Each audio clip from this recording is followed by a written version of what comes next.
Okay, so what we've got here is Mr. Rolf's XPS. You can see there, that's the USB ports.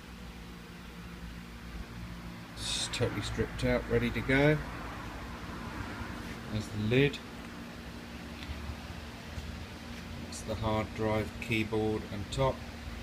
And there on the table is your screen. So basically what we've just done is we've just taken out this board here, removed those screws, and we've tested with this the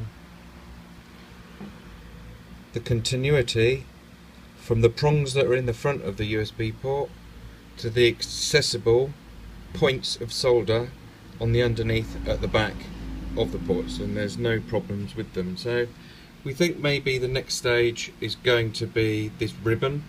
We'll make sure that that ribbon there is connected properly, which it is, factory settings, that's never been taken out of there.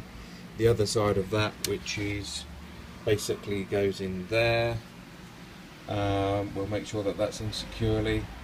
We're going to put this thing back together again now, and see what the problem is. Before we started, we did a service, 600 and bear with me, 685 pups. 685 pups found on the machine.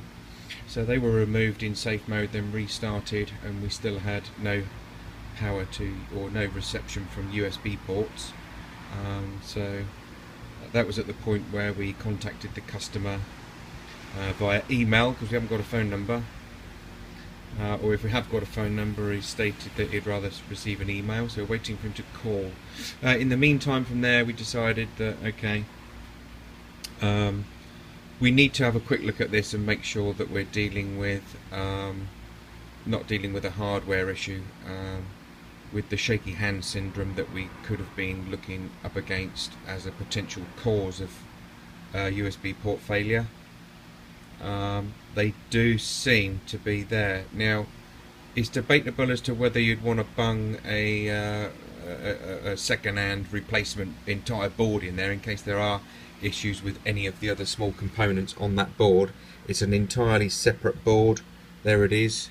It just contains the two USB boards. It's completely detached from the main motherboard, which is that there. That would be the next option, but obviously we've got to put this thing back together, and after 2 days now of working on it, potentially tell the customer, well, we've done some work but we still haven't fixed it. But yeah,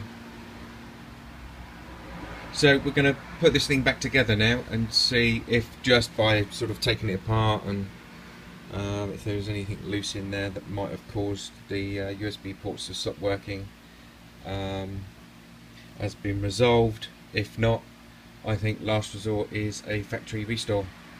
That's then eliminating all possibilities of potentially why those USB ports aren't working, apart from replacing the entire board. But for now, we're convinced that there aren't any breakages or cracks in the solders to the ports themselves. Okay, speak to you soon. Cheers, bye.